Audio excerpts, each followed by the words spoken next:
nubruk kan yang nubruk bukan saya kan abang kan yang nubruk kan bukan saya, jadi nggak ada masalah saya nggak ada masalah gitu loh. Misal abang baca terus nubruk, iya misal abang baca terus nubruk, yang nubruk kan abang bukan saya, jadi saya nggak ada masalah gitu. Silakan bang. Iya nggak apa-apa bang, itu baik kok untuk kesehatan abang. Silakan bang.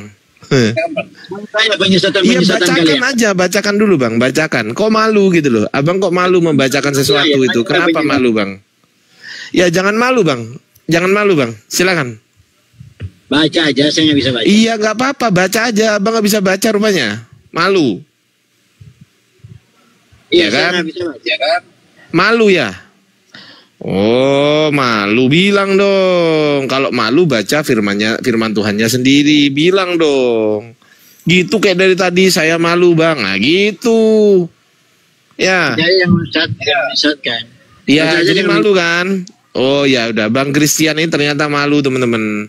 Coba kita naikkan yang nggak malu-maluin aja ya, Bang Christian. Hati-hati di jalan ya. Kalau nanti misalnya ada apa-apa kabari kami, nanti kami akan bilang alhamdulillah. Dah. Kirain lah berani baca. Oh, firman Tuhannya sendiri gak berani baca. Gimana lah ini? Ini Wanti nih. Oi Wanti. Oji apa bukan nih? Tanya Oji. Halo. Assalamualaikum warahmatullahi wabarakatuh. Waalaikumsalam. Siapa ini? Halo, assalamualaikum. Salam. Oh, Ji ini. Gue gak ada suara aja ya? Ada. Ada. Kecil bet dah. Ah. Lanjut dulu bang.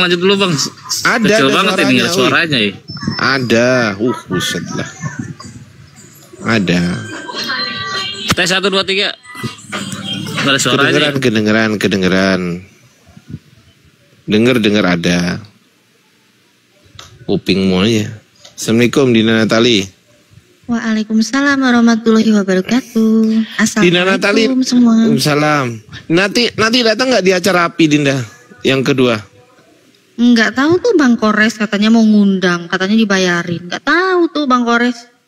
Wah kalau itu konfirmasi ke Kores lah. Itu konfirmasi ke Kores kalau itu. Lah. Tunggu kabar baiknya aja lah, baiknya gimana? Kalau nggak jadi baiknya ya datang lah. Alhamdulillah. Ya dibayarin nggak dibayarin datang lah, itu aja. Wow. Kan deket aja kan, cuman ke Jakarta aja kan Dinda. Kalau dulu kan, ya kalau dulu kan ke Bandung agak jauh, nyempil ke sana gitu kan. Agak jauh sih dulu itu emang. Kalau sekarang kan deket aja ke Jakarta. Naik bis dari Malang Jakarta. Bisnya itu bis ini nih, yang hijau itu warna hijau, aku nggak sebut merek ya kan. Nah itu aja. Inisialnya inisialnya apa? Gunung tapi pulang apa ya? Pergi dikali 3 orang Bang Ardi, pulang pergi itu dikali 3. Dinda Natali nggak usah khawatir gitu loh. 3 bayar 1 gitu. Iya. Bilang aja 3 jadi 1. Hakikatnya sama ya. Hakikatnya kan sama. Gitu bilangnya nanti. Oh iya, ide bagus juga ya. Iya. Coba gitu, bilang gitu. Ya berani nggak? Ya nggak gila gitu juga kali, mana mungkin berani. Nih tak kasih tahu nih, biayanya itu kalau nggak salah sekitar 300 sekian gitu kan. 400 lah. 400 kali 3. Cuman 1.200.000. Apa 300-an? Enteng itu. Aku dulu pergi per orang 600-an deh berangkatnya. Itu kan 600 itu kan yang sleeper, jangan yang sleeper dong. Kereta cuki-ceki. Jangan, ya kalau mau murah naik bis. Tapi bisnya tuh enak. Enggak mau. Loh, jauh lebih enak lah daripada kereta, gimana sih? Jauh lebih enak daripada kereta. Maksudnya menurut saya ya. Menurut saya. Ya menurut saya loh, bukan menurut teman-teman yang lain loh. Lihat nanti lah ada kabar baik apa dari Bang Kores. Ada dananya ya alhamdulillah, nggak ada juga alhamdulillah, berarti itu yang terbaik. Itu aja repot. Iya betul. Jadi ada atau nggak ada uangnya tetap datang kan, itu kan kabar baik namanya, betul nggak? Waduh. Kok Ini malah nggak ada rembuk hotel. bis? Hah? Iya, kok malah rembuk bis ini. Mana aten-atennya tadi? Belum. Tadi udah turun Mojosari gak ada kereta. Bukan Mojosari ini. Mojokerto ada, ngarang aja Mojokerto ada kereta. Naik kereta lebih safe. Insya Allah lebih. Wallahu alam. Ya wallahu alam ya kan, insya Allah begitu. Naik Ya, bis juga insya lebih Allah. safe, insya Allah kan gitu. Insya Allah. Kalau mau lebih safe lagi, jangan hidup. Iya kan, jangan hidup. Itu lebih safe tuh. Malang Jakarta 380 Gunung Harta. Tuh Dinda 380 Malang Jakarta naik bis Ya Gunung Harta. udah mana tiketnya? Loh, Mana tiketnya ya beli di Nggak Gunung mau. Harta. Nggak mau. Beli. Nggak mau, maunya dibeliin, nggak mau beli. Loh, kok dibeli? Ini ya dibeliin sama suaminya lah. Lo Bang Kores kok katanya mau beliin, gimana sih? Nah kalau itu tagih lah ke Bang Kores. Iya, Salam katanya ya. aku Waalaikumsalam, Bunda Bang Ayu. Nora, katanya aku sama Bunda Nora katanya. Aku Kata Bunda Nora. siapa? Terus kata Bang Kores. Terus kalau aku Ya tuh udah sepaket. ditagih aja Kores. Iya, Ditagih makanya. aja Kores kalau gitu. Ini Bang Kores lagi pura-pura gak denger nih Bang Kores nih. Di sebelah Bang Ardi. Lagi pura-pura gak denger dia. Enggak, dia katanya tadi ada apa gitu. Kalian Numpak cikar. Kalian ini Apa? benar-benar ya Dokter. nggak bisa memakai istilah yang bisa mengelabui supir bis. Jadi gini loh ya, Apa? kalau Anda naik bis, Anda 3 orang, lu bilang aja saya 1 orang. Udah, tadi udah dibahas itu juga. Udah itu mah. Tapi Tadi telat. Tapi penjelasan Anda itu kurang matang. Supir Udah bisnya juga udah mateng lu, udah digodok tadi. Saya mantau tadi kok dari tadi. Habis sholat maghrib saya mantau. Jadi gini ceritanya. Kalau lu pakai cara luga, 3 pribadi 1 keluarga, kena lu. Tapi kalau lu pakai 3 pribadi 1 hakikat, menang lu ya. Supir bisnya yang bingung. Tapi jangan masukkan nama saya kalau lu ribut sama supir bis. Karena soalnya lu 3 orang masa bayar 1. Gitu loh maksudnya ya. Jadi hati-hati. Ya Bang Adian nanti kalau di terminal, lu 3 orang beli tiket 1, lu pakai cara ini yang libatin gue. Itu persoalannya kan gitu. Iya Bang Andi. Bang Andi. Ya. Bang. Ntar aku main-main ya ke rumahnya Bang Andi ya minggu-minggu depan kurang lebih ya kan. Boleh Bang. Maksudnya, Tapi aku nggak mau lo ya diituin lagi. Aku nggak mau dibayarin hotelnya luar biasa lo Bang Hadi ini lo bayarin hotel aku lo kapan hari. Aku nggak mau pokoknya Bang Hadi, aku mau bayar sendiri pakai uangku sendiri. tenang aja Bang. Kalau ngopi ya nggak apa-apa. Bang Hadi yang bayar kan kopi doang nggak apa-apa. Tapi kalau hotel nggak mau aku lah. Tadi barusan ngopi sama tim tadi. Kemana Bang Hadi? Sama siapa Bang Hadi? Ya sama teman-teman lah. Oh. Bang Andi, itu si siapa Ferry Zaid itu masih di lokasi yang sama kayak Bang Andi ya? Siapa itu? Ferry Zaid. Masih Mas. Katanya punya rumah baru ya? Ada tempatnya buat dia sendiri. Oh, Masya Allah, Alhamdulillah lah. Jadi Dia kalau pada Bang suruh dia. Ardiansa sampai Pak Imran. Jakarta, Iya. mau nginap di hotel gitu ya, di hotel mana pun gitu ya, tinggal menyebut namaku aja, Siap. Terus kalau udah disebut gimana? bayar Ya, sendiri. bayar. Gitu. Bayar sendiri. Iya. Gak malah. Pokoknya aku nggak mau lah di anu lagi. Luar biasa loh teman-teman. Aku pas waktu ke Jakarta kapan hari itu di hotel 3 hari dibayarin sama Bang Handi semua. Itu bukan saya yang bayar, Ngeri. itu Biasa. umat. Luar biasa lah Bang Handi ini. Memang lah nggak ada duanya. Bukan saya, itu duitnya Mbak Natali itu. Lo kok iso duit kui lo, jo aneh-aneh salah. Dia Natali ikut nggak? Ikut apa lagi? Ke Jakarta. Aduh ditanyain terus ah. Belum tahu. Ya kalau nggak mau dia ikut, ya masa gua telepon suruh pergi, pasti istrinya juga ikut. Mau kemana lu? Iya. Gitu. Iyalah, nanti suaminya Dinda Natali aku yang telepon lah. Aku nggak ngajak Dinda Natali, aku ngajak Masih aja. Mas, Iya. ikut yuk. Gitu. Ikut. Ya, istrinya kalau nggak mau ikut ya bodo amat. Kalau sampai Ikut masih dong. ikut, masih pergi Jakarta nih, ya kan ya. Nah, istrinya nggak ikut, ya udah pulang-pulang di Madu. Enggak, justru kalau aku nggak ikut dia nggak pergi. Kak, jangan salah. Memang Justru gitu dia. seneng dia kalau Mbaknya nggak ikut. Berarti di Jakarta dia bisa mencari laki. Berat bahasanya, berat. Berat ini wis angel. Dapat pulang-pulang dapat kado ya aku ya. Tara, Ya kan ya. bawa istri baru gitu ya. Bukan kantor cabang, bikin kantor cabang di Jakarta. Oh, nggak dibawa ke sini berarti. Enggak, masing-masing kantor cabang. Kan boleh dong. Laki itu kantor cabangnya sampai 4.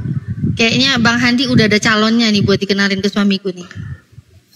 Ya karena aku sering teleponan. Biasalah laki-laki sama laki kan. Gitu loh. Oh gitu. Iya. Ini rahasia loh, jangan Mbak Natali jangan sampai tahu ini rahasia. Jangan ngomong sama yang lain juga. Iya, jangan ini 900 orang mata memandang ini nggak ngerti. Iya, Soalnya kita berdua ini kita silent gitu. Iya, ini. Di bawah cuman dengar ber gitu aja. Ini omongan laki-laki yang beriman ini. Iya betul. Jadi kalau nggak beriman nggak bisa denger itu. Halo Bambang. Bang. Bambang. Tuh. Gimana ini naik-naik kok. Pak Bambang. Bang, Halo, aku mau Pak. makan dulu ya. Iya Mbak. Salam buat Mas ya. Makan kok curhat itu. Iya dong, ini kemanusiaan saya lagi lapar, kedagingan saya lagi lapar. Kalau mau dicurhatkan, Bang Ardi, aku mau transfer Bang Ardi ya, gitu dong. Itu baru dicurhatkan, makan kok curhat. Jangan Mana dong, ini? jangan.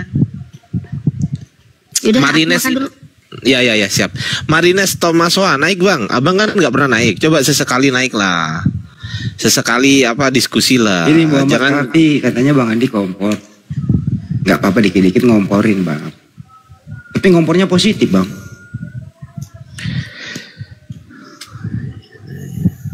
Di sini udah masuk Isya Bang Andi. Aku izin sholat Isya dulu, Bang Andi lanjut dulu sama ini, sama Zeti ini. Silakan Bang Andi. Ya, aku juga belum bisa ya. Ya enggak, kita silent dulu lah. Aku habis Isya baru ngoceh. Aku masih ada wudhu ini. Ya, aku silent dulu ya, teman-teman.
Loh, kenapa ini? Kok pada diem-diem ini?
Saya suka banget kasih hadiah apa gitu.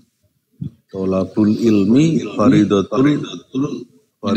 ala kulli muslimin wal muslimat. Jadi mencari ilmu itu wajib hukumnya bagi orang Islam, laki-laki maupun wanita kan itu. Kalau Kristen kan nggak ada kewajiban. Di mana ada ayatnya harus belajar seumur hidup, nggak ada.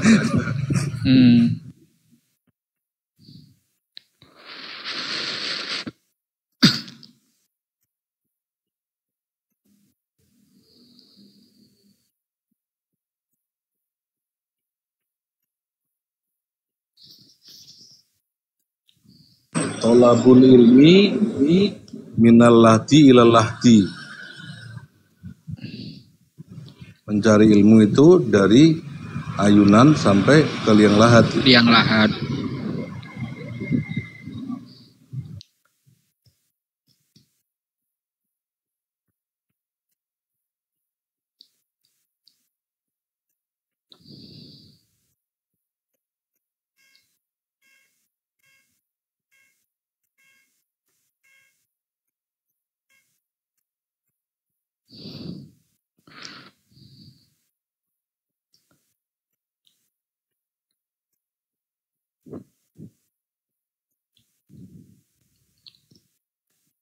Ya, tadi yang benar gimana? Tolabul ilmi minal mahdi ilalah. Minal mahdi ilalah haji.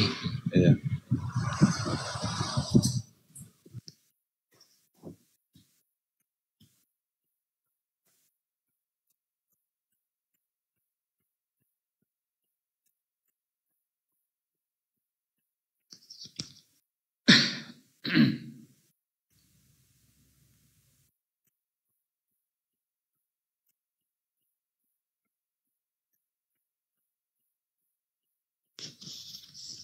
Kalau umat Islam udah pakar Al-Quran, Edith gak berani ngaku pakar nih.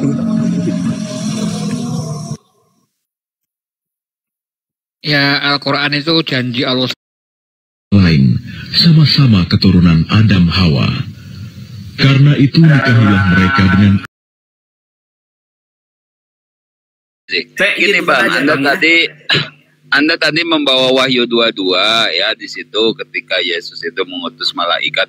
Bisa Bang bacakan di situ Bang, di Wahyu 22 nomor 9-nya dulu Bang. Bang, saya tidak membuka ayat Wahyu 22 Bang. Tidak. Ketika Yesus mengutus malaikat, Abang mungkin salah tangkap Bang. Anda sebelumnya ketika Yesus menyuruh malaikat itu kan Wahyu 22 Bang yang Anda kutipkan. Bukan Bang. Tidak bukan Wahyu 22 Bang. Ya, tap layar ya, tap layar. Jadi Anda membawa apa? Yesus mengutus malaikat di apa Bang? Matius 24 Bang. Matius 24. Ya. Soalnya gini Bang, di situ juga di Wahyu 22 juga ada Bang, Yesus. Ini saya kasih datanya aja dulu Bang. Gimana?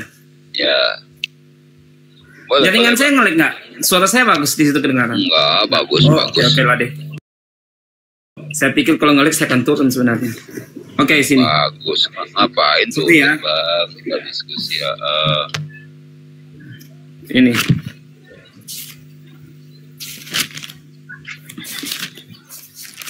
Ini Matius 24 ayat yang ke-30. Ini. Maka ia pun menyuruhkan malaikatnya. Itu di Matius, Bang. Dia masih di dunia ini. Tapi itu dia bicara tentang akhir zaman sih sebenarnya. Ini datanya Matius.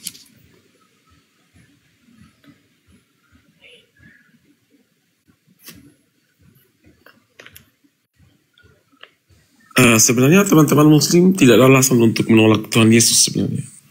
Kenapa? Karena Al-Quran menulis tentang Tuhan Yesus ini lewat Isa Al-Masih itu. Walaupun berbeda ya. Nah, pertanyaan sekarang kenapa berbeda itu yang harus dijawab oleh teman-teman muslim. Gitu loh. Saya punya jawabannya. Itu karena Muhammad mengambil dari Injil palsu itu. Sehingga itu berbeda. Sabar Bang Riyandi, sabar. Satu-satu ya, sabar. Nanti. Berarti di situ perikopnya tadi Anda bawa Matius 24 perikopnya yaitu kedatangan anak manusia, perumpamaan tentang pohon ara ya. Begitu ya Bang ya. Oke Bang. Nah di 30-nya pada waktu itu akan tampak anak manusia dari langit. Semua bangsa di bumi akan meratap dan mereka akan melihat anak manusia. Nah di atas awan-awan di langit itu untuk merujuk ke siapa Bang? Silakan Bang.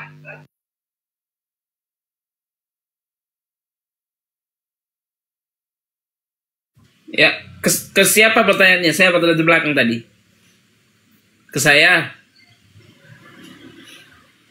Ya, Bang kebetulan dulu selesaikan. Nanti kalau Bang kebetulan udah nyerah, baru ke Bang Tian atau Bang Riyandi. Biar kondusif satu-satu, silakan.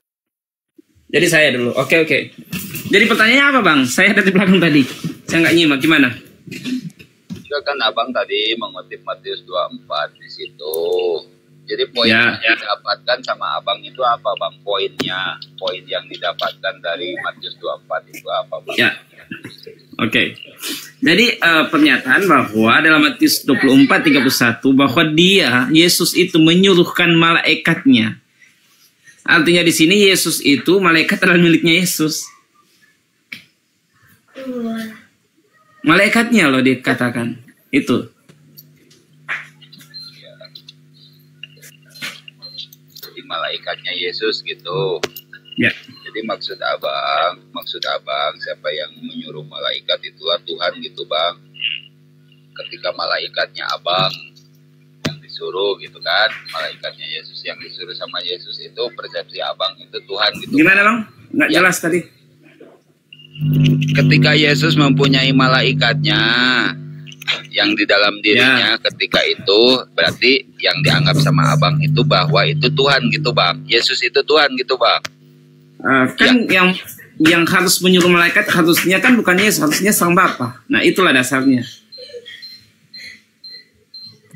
Oh harusnya kan Allah Tuhan. Harusnya gitu. Ya harusnya Allah, tapi kenapa Yesus gitu Bang? Ya.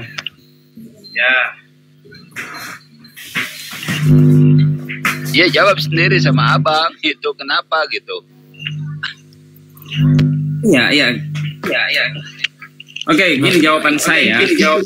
Itu juga membuktikan keilahian Tuhan Yesus. Artinya Yesus juga Allah. Sebenarnya kan Yesus itu tidak hanya mengutus malaikat, tapi banyak sekali bukti keilahiannya. Misalnya dia memberikan kehidupan yang kekal. Begini Bang Riyandi izin dulu sama Pak kebetulan biar nggak dua-duanya ngomong. Iya satu-satu. Satu-satu aja Bang. Bang kebetulan pernah membaca enggak bahwa Yesus itu adalah hamba Tuhan gitu. Apakah hamba Tuhan itu Tuhan Pak kebetulan? Nah ini yang harus kalian pahami bahwa Yesus mempunyai dua natur keelihan dan natur kemanusiaannya gitu loh. Jadi melihat Yesus harus dari dua sisi itu. Sebagai manusia betul, sebagai manusia dia adalah hamba betul karena dia Akhirnya taat sampai mati, sampai dia mati di kayu salib. Itu sebagai manusianya. Ya Pak Pendeta, izin sebentar Pak Pendeta ya. Ini luar biasa nih Pak Pendeta ini. Bentar Pak Pendeta. Saya sapa dulu ya. Iya, saya sapa dulu bentar Pak Pendeta ya, sabar. Nanti Pak kebetulan diam dulu biar Pak Pendeta ya yang mewakili kalian. Bang Tian, kayaknya ini Pak Pendeta ini birahi kali. Jadi Bang Tian sabar dulu ya, meskipun Bang Tian lebih dulu masuk. Tapi Pak Pendeta nyosor-nyosor mulu. Bentar ya. Bunda Erma, Assalamualaikum Bun. Waalaikumsalam warahmatullahi wabarakatuh. Ya. Barakallah. Bun, ini ada ini apa? Pakar Bible dari apa? Dari Yerusalem. Pak Baal. Masya Allah. Oh iya, Bang Baal. Assalamualaikum warahmatullahi wabarakatuh. Assalamualaikum warahmatullahi wabarakatuh. Galak sekali host ini hari ini. Akun baru lagi nih Kang Baal. Akun baru. Izin follow lagi ya, lagi dan lagi. Lagi, alhamdulillah Bunda, kita saling follow. Oke, Bunda.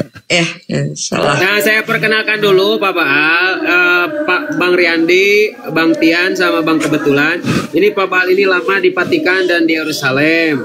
Dia memahami Bible. Jadi saya harap malam ini Anda harus mendapatkan pengetahuan dari beliau biar tersadarkan dan tercerdaskan. Lanjut.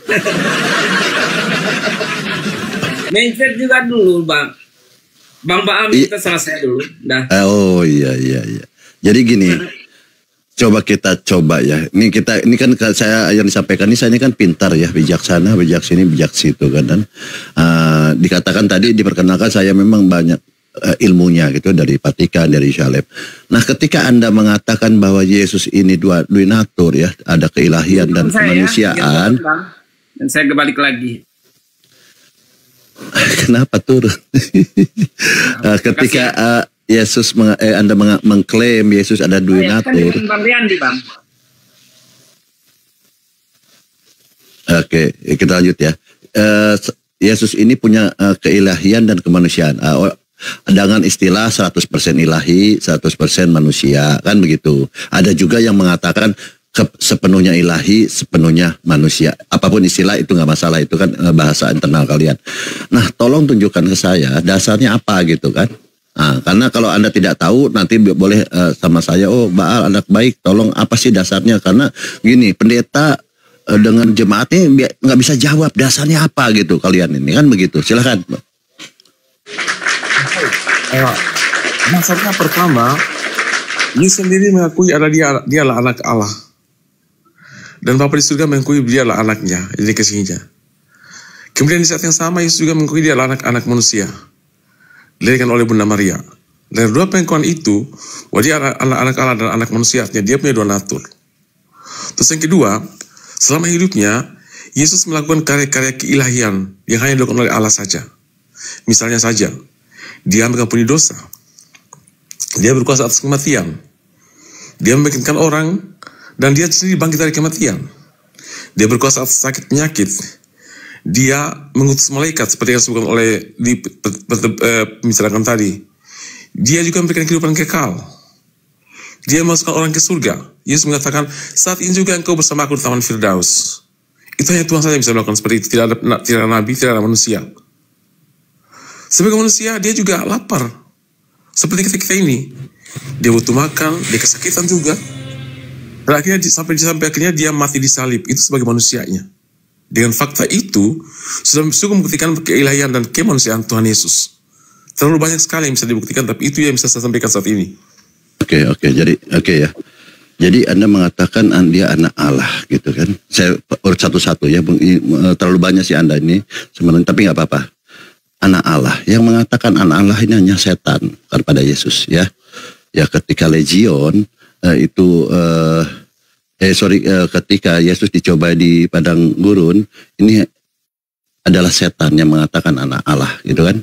Yang menyembah Yesus pun itu hanyalah setan. Karena apa? Kita buktikan. Kalau engkau anak Allah, jatuhkanlah dirimu. Karena ada tertulis demikian. Itu hanya setan yang mengatakan gitu. Nah, ajaran setan ini, teman-teman, maaf ini ya, kita pakai data ya. Jadi diadopsi atau dijadikan parameter Yesus Allah. Jadi Anda ini tidak bukan mengikuti Yesus tapi mengikuti setan. Karena Yesus tidak pernah mengatakan dia anak Allah, kan seperti itu. Tidak ada secara, sabar dulu Bang. Secara spesifik, sabar dulu. Oke, jadi sabar dulu Bang. Abang Riyandi, abang tuh kan bener Abang Riyandi ini birahi kali Bang Tian. Belum juga beres, udah nyosor aja. Gantian bentar ya, nunggu beres.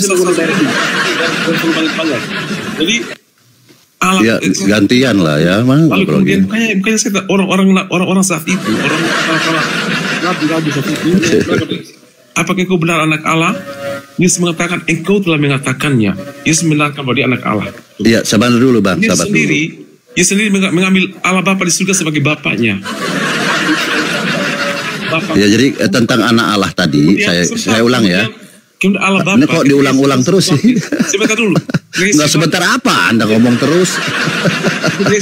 Allah Bapa mengakui di dari surga, dia mengatakan, inilah anak yang kukasihi, kepadanya lah aku berkenan. Jadi Yesus lalu dengarkanlah, karena kenapa dengarkannya nggak dilanjutkan? Dan Rasul Yohanes, Rasul Matius, Petrus ya, ketika tanyakan, menurut kamu siapa aku ini? Engkau adalah Mesias, anak Allah. Dan Yesus tidak menyangkalinya.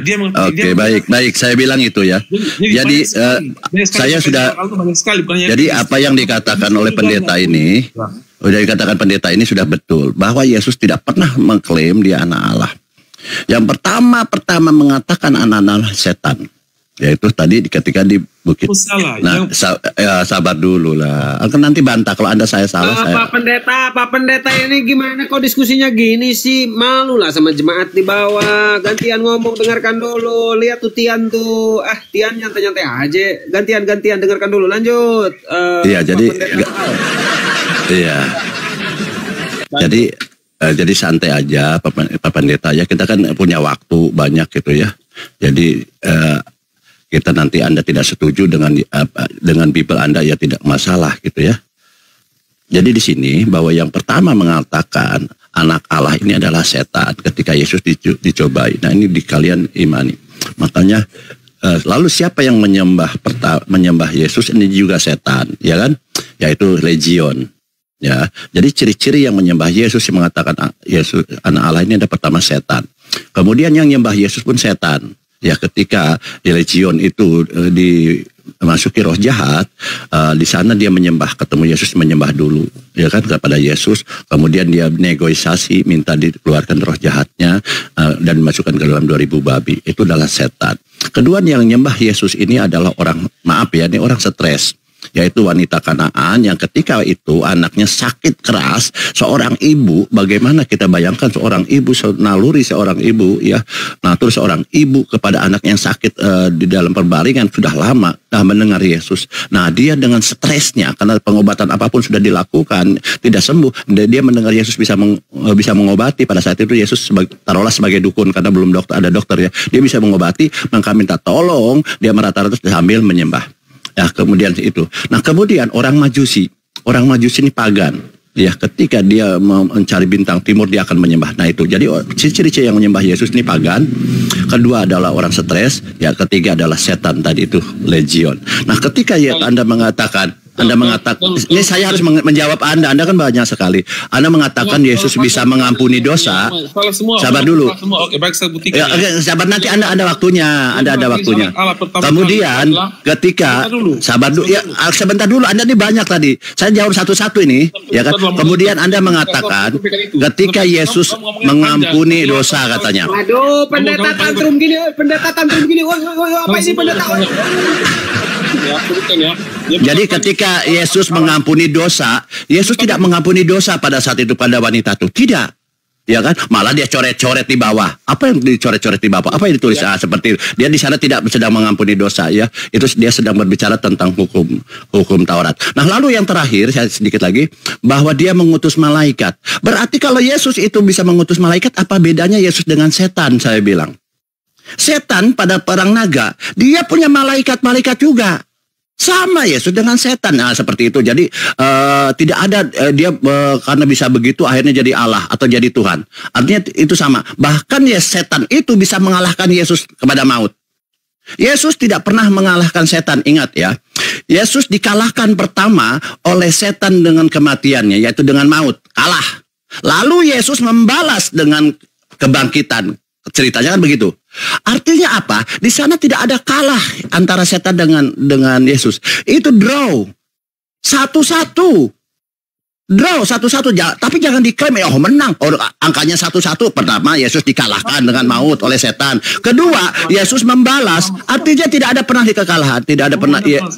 Jadi gitu. Kemudian yang jelas Yesus ini kalah telak ketika dia dicobai di padang gurun oleh setan. Ingat ya, dia kalah telak, skornya 3-1. Dia ditarik, dibawa ke bukit, ditarik lagi ke bait Allah, terus dicobai lagi. 3 kali dicobai di sana, ya kan? Yesus tunduk, patuh, taat kepada setan. Artinya apa? Pada saat itu dibawa oleh setan. Kalau Yesus dibawa oleh setan, setan itu adalah musuh Yesus. Yesus adalah musuh setan. Tentu cara membawa musuh kita tahu. Pasti diseret. Tapi kalimat di sana dibawa. Tapi bagaimana pertanyaan cara membawanya setan kepada Yesus? Tentu diseret. Oh, musuh dia bilang. Jadi logikanya kerah baju Yesus ini diseret oleh setan. 3 kali loh. Kalah telak. Baru yang terakhir setan itu mengalah, meninggalkan Yesus karena pikirnya apa? Nggak ada perlawanan, saya bawa kemana-mana ikut terus. Nah itu aja dari saya. Jadi Yesus tidak pernah bisa mengalahkan setan dari yang saya dapat ya. Jadi tidak pantas Yesus dikatakan. Ini data, silakan. Nah baru Pak Christian silakan berbicara bila sudah anak baik ini selesai bicara. Ya silakan Pak, buka mute-nya. Semua kalau Bapak tadi salah semua dari tadi ya. Dikatakan anak Allah itu sudah ada dari kitab Yesaya berapa itu ada tentang nubuat tentang katanya sebab yang kekal anak Allah bapak yang kekal raja damai itu sudah ada. Itu penyelama itu. Kemudian izin Bapak ngomongnya bisa santai kan? Gak jelas Pak. Kalau aja ngobrolnya, jangan kayak dikejar-kejar. Malah tenggelam kan? Tenggelam. Kenapa tidak diam? Oke, dalam Lukas. Nah, tenggelam lagi dia, Pak Bang Tian. Masa kayak gini pendeta ngomongnya? Tenggelam lagi. Oke, dalam Lukas 1:35 sudah dikatakan bahwa yang dilahirkan disampaikan kepada Isa, kebetulan saya nggak ini dalam 1:35 Yesus diberitahukan bahwa Maria akan melahirkan anak Allah. Itu sudah ada gitu loh. Jadi anak Allah ini sebelumnya dia sudah diberitakan oleh malaikat anak Allah akan lahir. Dan kemudian dalam tenggelam lagi dia. Tenggelam lagi. Jadi saya buka slide. Dalam ayat 35 juga itu dikatakan tentang anak Allah begitu, tentang Yesus ini. Jadi bukan hanya setan seperti yang disebutkan tadi, tapi setan justru mempertegas itu. Setan pun juga mengakui sebagai anak Allah. Ini berbeda dengan orang Islam di mana setan itu bersekutu dengan Muhammad, berteman dengan Muhammad gitu. Ya, kalau setan dalam kesetan setan justru takut dengan Tuhan Yesus. Mencoba Tuhan Yesus justru dia takut karena dia tahu Yesus adalah anak Allah. Kalau dalam Islam setan justru bersekutu dengan Muhammad. Bahkan ada setan yang bertobat ya, karena dia. Nah, itu yang membedakan dan kekalahan Yesus tidak hanya tidak hanya oleh setan, tapi banyak sekali. Semua banyak pernyataan dalam Alkitab menyatakan Yesus adalah anak Allah. Bahkan Bapa di surga sendiri mengakui Yesus adalah anak Allah dengan ketika Yesus dibaptis dia bersuara dari langit. Inilah anakku yang kukasihi, kepadanya lah aku berkenan. Jadi tidak ada satupun dalil yang mengatakan yang membantah itu. Dan setelah saya jelaskan lagi bahwa tidak hanya setan yang mengakui sebagai anak Allah, tapi manusia, malaikat, bahkan Allah Bapa, orang-orang saat itu semuanya mengakui sebagai anak Allah. Bentar Pak Pendeta, izin gua nanya ke Kristen ya. Bentar Pak Pendeta, gua nanya ke Kristen. Bang Tian jelas dong dia ngomong apa? Bang Tian jujur. Bang Tian, jujur. Terserah lah. Enggak, maksudnya dia kecepatan ngomongnya. Bener gak? Dia jelas ngomongnya. Bentar Bang Rizal, kau baru masuk. Bang Rizal ini bentar belum disapa. Gimana Bang Tian? Enaknya kan ngomong itu slow, Pak anak baik. Jadi begini. Ini sebentar. Jadi slow aja ngomongnya, silakan. Jadi sebenarnya pengakuan sebagai Allah itu tidak bisa dijangkali. Yesus, kenapa Allah? Yesus adalah firman yang dalam diri Allah yang kemudian menjadi manusia. Firman itu telah ada sebelum dunia diciptakan. Namanya syariat 1, pada umumnya adalah Udah lari ke firman. Oke, gantian ya, ada gantian lah, jangan gini. Diskusi ini santai. Oke, kita coba ya pakai data ya. Jadi Yesus, izin sebentar saya sapa dulu ya. Silakan. Assalamualaikum Bang Dewa. Assalamualaikum. Waalaikumsalam warahmatullahi wabarakatuh. Waalaikumsalam warahmatullahi wabarakatuh. Masya Allah. Lanjut. Jadi Yesus tidak pernah mengklaim dia anak Allah ya, tapi yang jelas Yesus ini mengaku setan loh ya, ini Wahyu 22 nomor 16 ya. Ini kita udah bicara perkataan Yesus. Yesus ini adalah jalan kebenaran. Jadi yang di dalam diri Yesus inilah yang kita dengar gitu. Jangan perkataan-perkataan orang. Di sini kita lihat ya. Di Wahyu 22:16 tidak pernah Yesus mengaku Allah. Tapi Yesus mengaku bintang timur.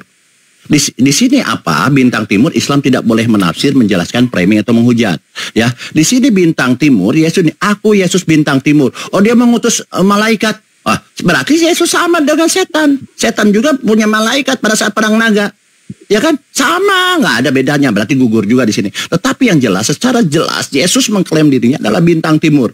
Apa bintang timur? Yesus bintang timur, teman-teman. Kita Islam tidak boleh menafsir. Di dalam penjelasan di Bible jelaskan di sini ya. Jelaskan bahwa bintang timur adalah salah satu gelar Yesus Kristus, metaforanya setan. Nama Latinnya Lucifer. Gampang kok ini. Kita tidak boleh menafsir. Nah, lanjut. Apa itu Lucifer? Sekali lagi Lucifer kita tidak tahu. Ini iman Kristen dan ini ada di Bible. Nah, di sini Lucifer adalah setan yang jahat. Nah, dijelaskan. Nama Lucifer hampir secara universal dianggap oleh gereja Kristen sebagai sebutan bagi setan. Nah, Yesus ini adalah bintang timur, yang tadi itu adalah Lucifer. Nah, bintang timur adalah nama Latinnya Lucifer. Oh, kita nih Islam ini tidak boleh mengiyakan aja. Biasanya Islam ini pinter, cerdas. Kita cari ke original tag-nya. Nah, di original tag-nya, bintang timur original tag-nya adalah Hailale. Nah, di dalam terjemahan baru dijelaskan sini ya. Dalam TB, terjemahan baru itu dipakai bintang timur. Dalam terjemahan apapun di luar negeri namanya Lucifer. Jadi Yesus itu bintang timur ini Lucifer, Lucifer ini Yesus, Yesus ini bintang timur, sama saja. Di sini dijelaskan teman-teman, apa itu definisi Lucifer atau bintang timur? Bintang timur atau Lucifer definisinya dijelaskan dalam Bible ya, bukan kata saya. Bintang timur atau Lucifer definisinya Lucifer like bear, shining one, morning star, Lucifer, end of the king of Babylon and Satan. Jadi bintang timur ini di Indonesia kita mengenal bintang timur, ternyata Lucifer dia. Nah, kembali kepada Yesus, ini di Wahyu 22 nomor 16, dia mengaku jelas bahwa aku Yesus adalah bintang timur, setan Lucifer yang jahat. Nah, ini lalu kalau Yesus sendiri mengaku sebagai Lucifer, setan yang jahat, lalu bapaknya Yesus ini siapa? Kan gitu. Biasanya bapaknya, kalau bapaknya manusia, anaknya manusia. Kalau Yesus setan berarti bapaknya setan. Nah, kita pakai data. Nah, di sini dikatakan bapaknya siapa? Nah, kita tahu bapaknya Yesus siapa. Kita pakai data ya, izin ya. Di sini ya, izin, bapaknya siapa yang selalu dipanggil bapak ini? Ya, nah di sini izin satu kali lagi. Di sini di Hosea 22:16 ternyata bapaknya Yesus ini setan juga. Makanya kalau kalian Bapa kami yang di sorga dikuduskan namamu, nah memang belum kudus, dia setan. Nah, ini baca ya Hosea 22 nomor 16 ini ya. Hosea 22 nomor 16. Bapaknya Yesus nih. Maka pada waktu itu demikianlah firman Tuhan. Engkau akan memanggil aku, Tuhannya huruf kapital besar, aku suamiku, dan tidak lagi memanggil aku Baal. Jadi panggilan sebelumnya Baal. Makanya saya ini, karena Baal ini adalah panggilan untuk bapaknya Yesus. Maka clear, kalau tuh manusia melahirkan manusia, kalau setan melahirkan setan. Kan gampang itu kan. Nah di sini Tuhan ini, makanya sekarang siapa Tuhan ini? Ternyata di sini sekarang pertama dipanggil Elohim, sekarang itu kan Yehovah, YHWH gitu kan, ada Yehova gitu kan, ada apapun. Nah sebenarnya namanya Baal kok. Makanya di sini tidak lagi memanggil aku Baal. Nah, siapa Tuhan di sini dalam original text-nya? Yehova. Jadi Yehova ini Baal. Elohim ini siapa? Bukan Allah lagi. Allah kan lain cerita lah. Nah, di sini bapaknya Yesus ini adalah setan. Karena apa? Baal ini kita tidak boleh menafsir. Baal ini jelas adalah Baal ini adalah setan yang menjelma jadi dewa dan bangkit hidup kembali. Sama dengan Yesus. Jadi karakter setan seperti itu. Jadi teman-teman, tolonglah mulai dari sekarang tidak boleh mengatakan bahwa Yesus ini adalah Allah, Yesus ini adalah Tuhan. Tapi Yesus ini adalah setan. Ini pengakuan Yesus ya teman-teman. Silahkan dibantah Bibelnya, silahkan. Terima kasih. Tentang setan-setan ini ya, Yesus itu mengalahkan setan. Dia bangkit dari kematian, setan tidak berkuasa atasnya, maut tidak berkuasa atasnya. Dia bangkit, dia kalahkan maut. Ya, dan makanya orang Kristen kita bisa mengusir setan dalam nama Yesus. Karena nama Yesus berkuasa, setan tidak berkuasa atasnya. Nah, justru di sini orang Islam, Muhammad yang bergaul dengan setan-setan. Bahkan ada salah satu surat, dalam surat Maryam 6. Aduh, ini nggak akan ditanggapi dulu ini. Apa gimana ini? Pendeta ini.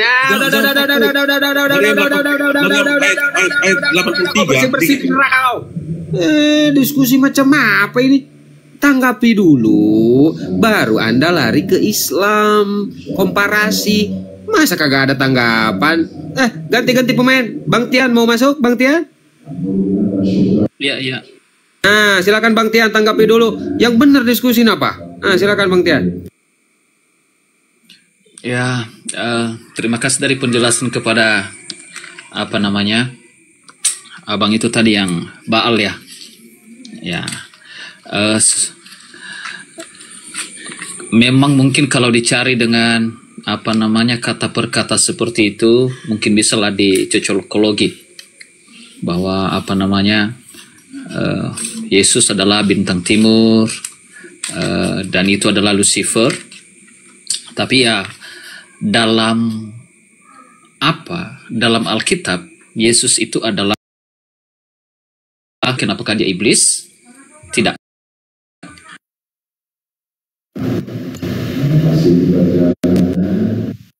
Alkitab. Jadi kalau kita baca seluruh Alkitab dari PB sampai apakah pernah Yesus dia memperistri-istri orang lain atau mencuri Tidak. Jadi hanya satu yang dituduhkan kepada dia karena kesaksian orang Yahudi menyamakan dirinya. Jadi dari situ. Tapi kalau iblis kan jelas dikatakan adalah dia pembunuh.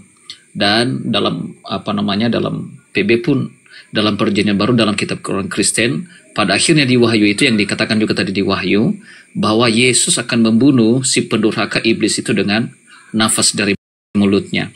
Jadi memang agak kontras. Jadi kalau dari situ dilihat. Cuman ya tadi kalau dicocokologi kayak gitu ya mungkin saja bisa.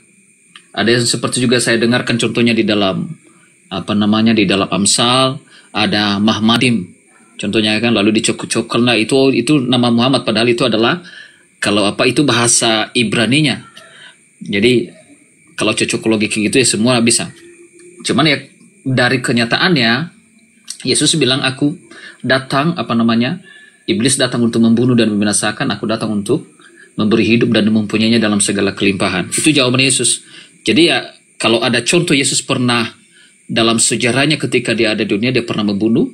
Bahkan saya berpikir juga dalam Al-Quran pun hanya ada satu pribadi selain daripada Allah yang pernah dikatakan Zakia. Dia lahir dengan suci. Ya. Dan itu adalah kalau Al-Masih yang dinubuatkan melalui dalam kitab orang Kristen disama-samakan oleh orang Islam adalah dengan Isa Al-Masih dan maka di dalam Al-Quran pun Isa Al-Masih itu adalah yang dikatakan Zakia. Dan itu ada hanya kepada Allah dan kepada Isa Al-Masih di dalam Al-Quran. Jadi saya berpikir bertolak belakang. Jadi kalau berdebat seperti itu ya saya kurang tahu, karena memang saya yakin di dalam Al-Quran pun Al-Masih itu Zakia dikatakan dia lahir tanpa apa. Dan hanya perbedaannya bahwa dalam orang Muslim mengakui dalam Al-Qurannya mengakui bahwa Isa Al-Masih itu benar pernah ada, tapi hanya dia tidak disalib. Kalau bagi Muslim kan dia diangkat, ya kan, tidak mengalami penyaliban, walaupun dia sudah ada firman, diberkatilah aku waktu aku lahir, waktu aku wafat dan dibangkitkan kembali. Walaupun ada doa seperti itu, damai sejahtera bagiku ketika aku lahir, mati dan diangkat lagi, ya, tapi beda versi lah penafsirannya. Tapi yang jelas Yesus itu adalah Zakia. Itu menurut saya dulu, Bang Baal. Bang Dewa sebentar, Bang Dewa izin ya, Bang Dewa, saya nggak enak sama guru saya nih.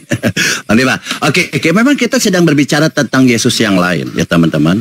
Kita tidak berbicara tentang Yesus yang kita imani sebagai Isa alaihissalam yang datang kepada Bani Israel, yang diberikan mujizat-mujizat, yang dilahirkan tanpa hubungan biologis gitu ya. Itu Bunda Maria atau Siti Maryam ini adalah seorang yang jangankan nikah atau kawin yang dikatakan di dalam Bible, disentuh laki-laki pun tidak. Ini kita berbicara Yesus yang lain.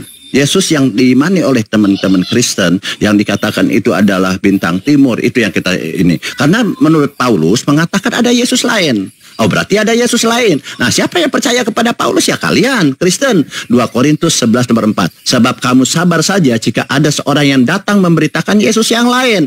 Kita tidak berbicara tentang Yesus yang kita imani sebagai Rasulullah, sebagai pembawa kebenaran di sana yang datang kepada Bani Israel ya, yang dengan bermacam mujizat seperti itu. Ini kita berbicara di Wahyu. Nah, inilah yang dikatakan oleh Yesus adalah terhadap Mesias palsu, Kristus palsu yang menggunakan nama Yesus. Nah, inilah yang disampaikan oleh Yesus, bahwa Yesus yang datang kepada Yohanes di Pulau Patmos, inilah yang diceritakan di Wahyu. Nah, ini ialah Yesus yang mengaku bintang timur. Makanya saya bilang, ini apakah Yesus bintang timur? Apa? Ternyata betul. Kalau bintang timur ini adalah setan, Lucifer. Nah, seperti itu ya, seperti yang saya sampaikan. Lalu, apakah dengan di Wahyu itu ada pembuktian lain bahwa Yesus yang datang kepada Yohanes ini adalah Yesus yang setan? Ya, kita buktikan lagi di ayat berikutnya. Di Wahyu 5 ayat 5. Ini masih bicara Wahyu ya teman-teman. Di Wahyu 5 ayat 5 dikatakan begini. Izin ya, ini pakai Wahyu aja nih ya. Di Wahyu 5 ayat 5, Wahyu 5 ayat 5 ya. Wahyu ayat 5 di sini, maaf, ini Wahyu 5 ayat 5. Nih, Wahyu, masih Wahyu. Makanya Kristen Ortodok tidak menggunakan Wahyu ini. Memang kontroversi di sini ya. Unitarian tidak juga melakukan. Ada beberapa sekte dari Kristen ini tidak menggunakan Wahyu. Memang bahaya Wahyu ini ya. Karena ini Yesus yang palsu ini. Nah, di sini di Wahyu 5 ayat 5 dikatakan, lalu berkatalah seorang dari tua-tua ini kepadaku, janganlah engkau menangis, sesungguhnya singa dari suku Yehuda, yaitu tunas Daud, bicara tunas Daud lagi nih singa nih, telah menang sehingga ia dapat membuka gulungan kitab itu dan membuka ketujuh materainya. Islam tidak boleh menjelaskan menafsir. Siapa ia yang dikatakan singa ini? Siapa yang punya gelar singa ini? Dan siapa ia? Nah, di sini ada penjelasan, teman-teman, dari Alkitab saya dijelaskan bahwa perihal Wahyu 5 ayat 5 ini, Kristus dilukiskan seperti singa. Clear. Berarti singa ini merujuk kepada Yesus. Yesus itu selain punya gelar-gelar lain, Yesus yang yang saya katakan ini palsu ini, dia bergelar singa. Padahal Yesus tidak pernah mengatakan dia adalah bintang timur, dia adalah singa. Tetapi setelah Yesus terangkat ke langit, turunlah di Pulau Patmos kepada Yohanes, dengan penglihatannya dia melihat bahwa Yesus mengatakan bintang timur. Apa itu singa?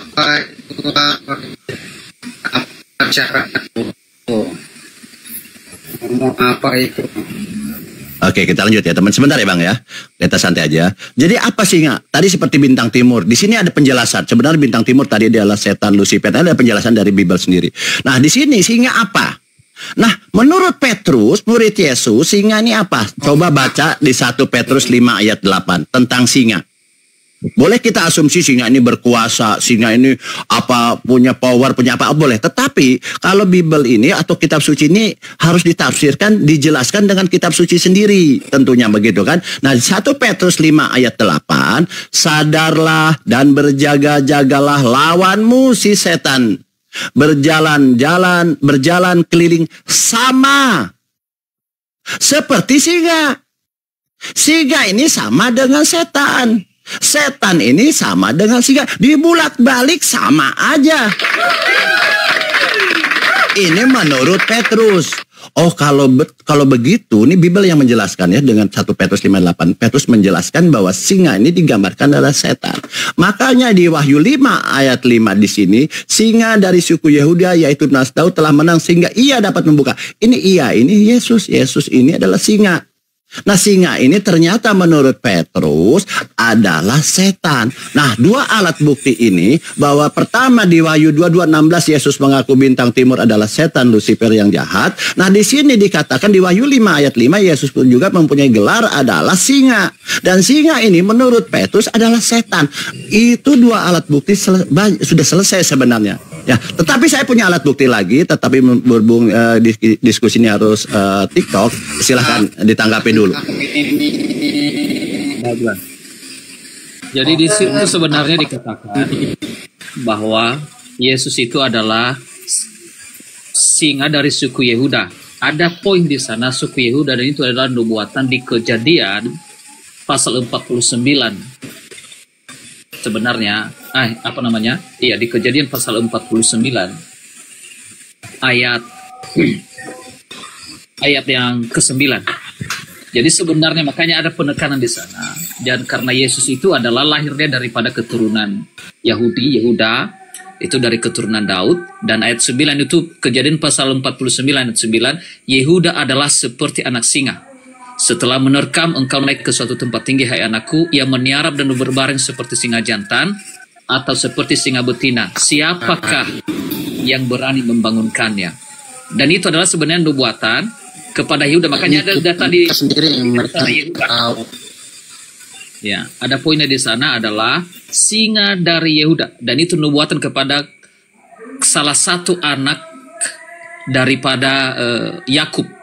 Dan itu keturunan Yesus adalah lahir dari garis keturunan secara manusia ya, dari keturunan Daud. Jadi artinya di situ sebenarnya siapa yang seperti dia, yang bisa membangunkan, artinya tidak ada yang bisa mengganggu betapa hebat dia. Jadi sebenarnya makanya di konteksnya di Wahyu itu hanya dialah yang telah menang dan dia yang bisa membuka materai itu, kitab yang termateraikan, yang di sorga. Jadi itu sebenarnya itu. Makanya saya bilang, kalau di cocokologi, padahal di ayat yang apa tadi dikatakan adalah seperti singa. Bukan singanya lah yang iblisnya. Ya kan? Seperti singa. Lalu kalau contohnya manusia itu seperti monyet, berarti bukan manusianya monyet. Jadi bukan singanya lah yang tadi di situ. Jadi itu sebenarnya nubuatan itu. Dan itu digenapi di Wahyu. Yesus itu adalah tunas dari Yehuda yang telah menang. Makanya tadi kalau Anda buka Kejadian 49 ayat 9 dan itu dikatakan dia pemenang lah. Makanya di Wahyu tadi dia telah menang. Nah, itu juga benar harus dicocokkan. Pernahkah Yesus selama dia ada di bumi yang dipercaya oleh orang Kristen itu, bahkan Paulus ketika dia mengikut Tuhan, yang mungkin disangka kan, pernah nggak dia seperti nabi-nabi terkemudian? Dia pernah memperistiri orang atau pernah berkata kepada pengikutnya, waduh, Allah telah berfirman kepadaku, Tuhanku Yesus telah berfirman kepadaku, siapa saja orang mukmin yang memberi diri kepadaku, silakan boleh. Tidak ada. Dia malah dalam pemberitaan kebenaran firman Tuhan, dia malah bekerja, dia tidak pernah mengambil sama sekali. Itu Paulus pengikut Yesus. Yang tadi abang bilang ini adalah Yesus yang lain. Dan Yesus selama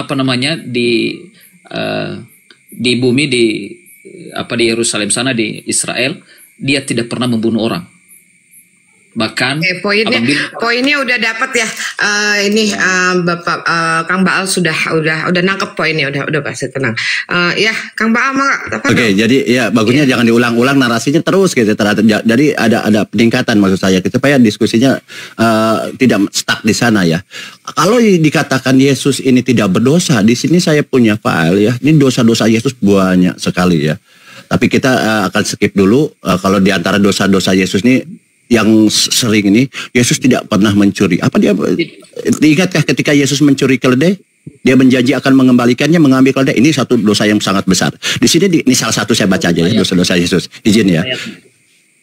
Jangan sabar dulu Bang. Ini saya sedang buka ayat ini. Nah, ini salah satu dosanya ya. Ketika yang curi keledai kita bahas nanti ini kita bertahap aja. Nih, dosa Yesus ini kebanyakan berdusta ya. Padahal di dalam ini tidak boleh kamu berkata dusta. Yohanes 13 ayat 3. Tidak ada seorang pun yang telah naik ke sorga selain daripada Dia yang telah turun dari sorga, yaitu Anak Manusia. Yesus berdusta besar ini. Ini secara berdusta ini diaminkan dan dipercayai oleh teman-teman Kristen. Jadi Kristen ini dibangun dari iman dusta. Ini sangat berdusta sekali. Tidak ada seorang pun dia yang telah naik ke sorga. Dia lupa bahwa di sini dikatakan di 2 Raja-Raja 2:11, sedangkan mereka berjalan terus sambil berkata-kata, tiba-tiba datanglah kereta berapi dengan kuda berapi memisahkan keduanya, lalu naiklah Elia ke sorga. Nah, Elia ini sebelum Yesus datang. Sebelum Yesus itu datang, Elia sudah duluan. Dia tidak mengenal Yesus. Nah, ini dusta Yesus banyak ya. Kalau bicara keledai nanti ini kita lanjut. Nah, kita lanjut tadi ini. Nah, dikatakan bahwa tadi